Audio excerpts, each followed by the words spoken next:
Kembali lagi bersama saya pembawa acara hari ini yaitu Priti Sinta, dan tamu kita kali ini ada Merlina Azhara, ada Mbak Merlina Azhara. Gimana kabarnya hari ini, Mbak? Alhamdulillah baik. Baik. Nah, jadi pemirsa, hari ini kita akan melakukan kembali konseling yang kedua pada Mbak Merlin. Nah, pada konseling pertama itu Mbak Merlin sudah bercerita nih, Mbak, mengenai kalau Mbak Merlin itu mengalami culture shock gitu pemirsa. Karena Mbak Merlin itu kan dari Napalicin ya, Mbak, itu desa yang jauh dari perkotaan. Nah, yang di situ kan pedesaannya tuh masih asri. Itu cerita Mbak Merlin kemarin. Mbak Merlin itu baru juga pindah ke Linggau ya, Mbak, katanya. Nah, di situ Mbak Merlin ini mengalami kultur shock lah, karena ada perbedaan yang cukup mendalam dari kehidupan Mbak Merlin yang biasanya sampai ke kehidupan sekarang. Coba kita minta nih Mbak Merlin untuk menceritakan lebih lanjut mengenai kultur shock yang Mbak Merlin rasakan. Oke, jadi begini kan, pada saat saya awal-awal merantau nih Mbak, kan saya kan berasal dari kampung. Kampus saya ini kan ya lumayan jauh dari pusat kota. Kalau naik kendaraan itu bisa sampai 3 sampai 4 jam dari pusat kota. Jadi pada saat saya ke Linggau, saya itu mengalami culture shock karena biasanya kan dalam kehidupan sehari-hari saya tuh menggunakan bahasa daerah Mbak kan. Nah, ini tiba-tiba sampai di kota saya itu harus menggunakan bahasa Indonesia. Berbeda dari bahasa Mbak. Yang jelasnya berbeda dari bahasa daerah yang saya gunakan dalam kehidupan sehari-hari.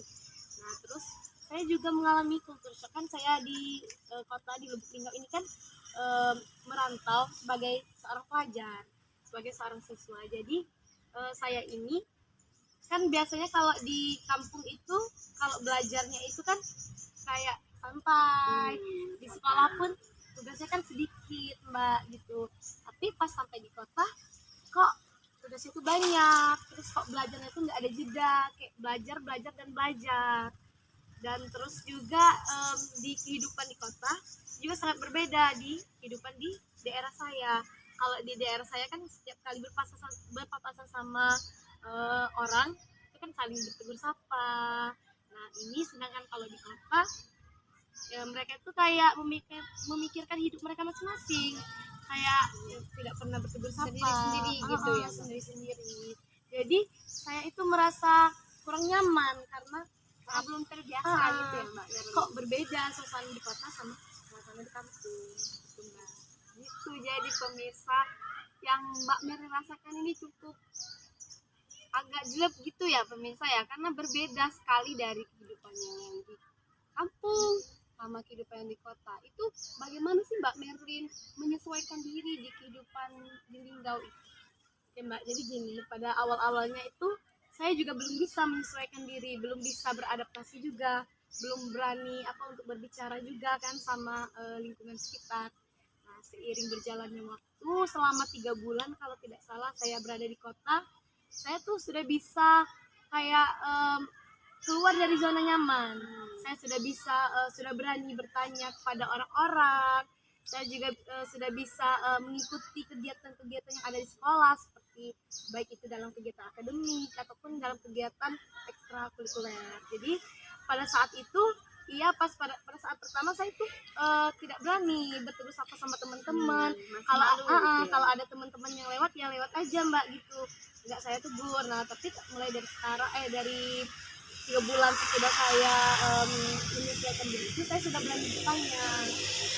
Kalau respon dari ini orang-orang yang di lingkungan baru Mbak ini tuh, pas Mbak pertama kali menegur tuh gimana itu responnya, Mbak? Sebenarnya respon mereka itu ya santai ya, pastinya mereka tuh juga kalau ditanya pasti menjawab. Tapi pada saat itu emang dasar dari diri saya yang tidak mau bertanya duluan, jadi mereka juga diam karena saya tidak bertanya gitu. Nah, jadi pemirsa, tadi kan Mbak Merlin ini mengatakan bahwasanya di tempat Mbak Merlin itu di kampungnya itu kan sering banyak tuh ini, mohon maaf, tidak banyak tugas gitu ya pas sekolah. Nah tapi tiba-tiba di Linggau ini Mbak Merlin tadi bilang kalau banyak tugas, banyak PR gitu. Nah itu Mbak Merlin, apa tuh yang Mbak Merlin rasakan? Apa sakit kepala tiap balik sekolah atau gimana ya? Pada saat itu sih saya merasakan stres lah, pasti stres karena tuntutan akademik yang begitu banyak. Kan setiap pulang sekolah itu saya selalu mengurung diri di rumah, saya tidak mau keluar. Dan saya juga sempat sakit juga karena merasa merasa belum bisa menerima lingkungan baru. Nah mungkin pada saat itu saya juga merasa ingin pulang ke kampung halaman, tapi saya juga merasa harapan orang tua saya itu terhadap saya itu sangat luar biasa. Jadi saya harus menahan hal itu, walaupun saya stres, walaupun saya sakit, saya harus bisa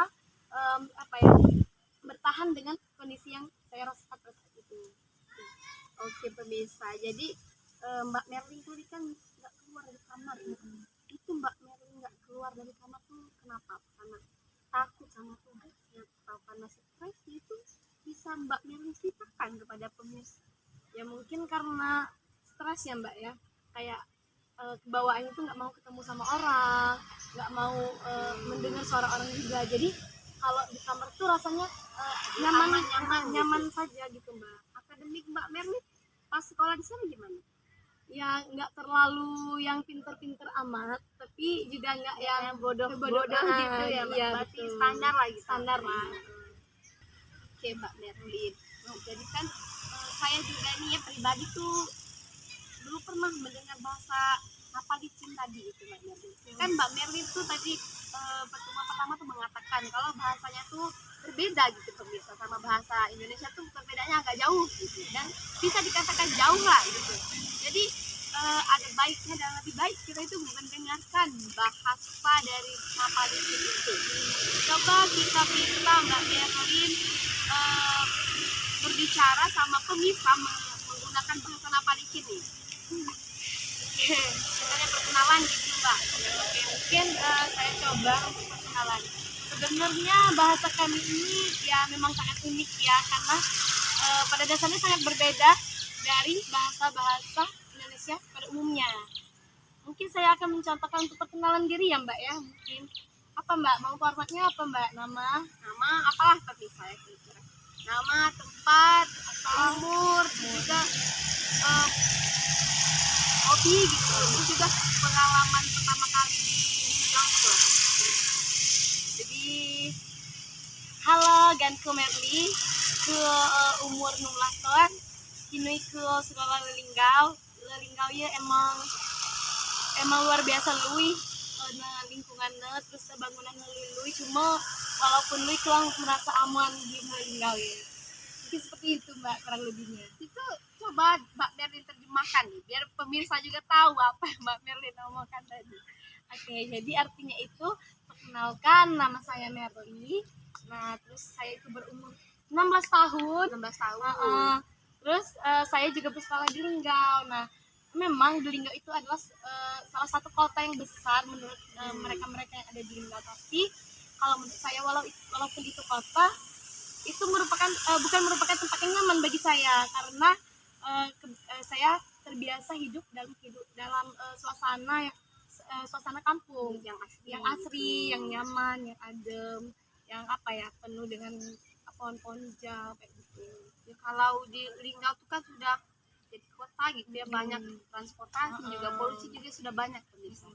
Oke, jadi seperti itulah ya pemirsa bahasa dari Napalicin tempat Mbak Merlin. Nah kapan-kapan kalau pemirsa mau main boleh hubungi Mbak Merlin, nanti pintar saja kontaknya sama saya. Oke. Terus tuh Mbak ya, kan culture shock yang Mbak alami itu pas itu SMA itu ya Mbak. Sekarang Mbak juga sudah mulai menerima akan hal itu ya kata Mbak tadi. Sekarang Mbak ini mahasiswa kan? Iya, mahasiswa di kampus mana? Di kampus Universitas Sriwijaya yang ada di Sumatera Selatan. Kampus Universitas Sriwijaya. Oke pemirsa, jadi Mbak Merlin ini sekarang sudah menjadi mahasiswa di salah satu kampus terbesar yang ada di Sumatera Selatan, yaitu Universitas Sriwijaya nih. Coba kita tanya nih, di sana apakah Mbak Merlin ini menemukan kembali kultur shock? Karena kan lebih besar jangkauan lingkupnya itu? Mungkin kalau pada saat sekarang saya tidak lagi mengalami kultur shock karena mungkin karena sudah lama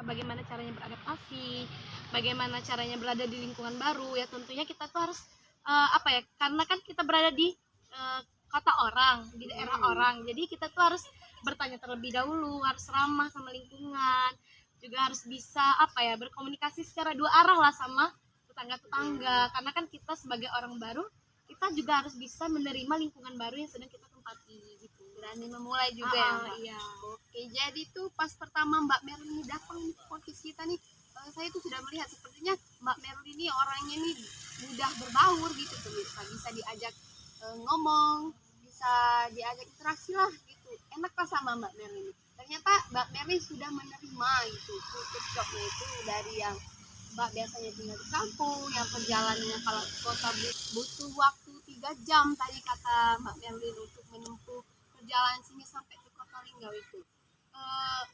Kita kilas balik sedikit ini ya Mbak. Tadi kan Mbak Merlin bilang tuh desanya tuh benar-benar terpencil jauh gitu. Itu kira-kira transportasi yang masuk ke sana apa aja Mbak? Mobil masuk?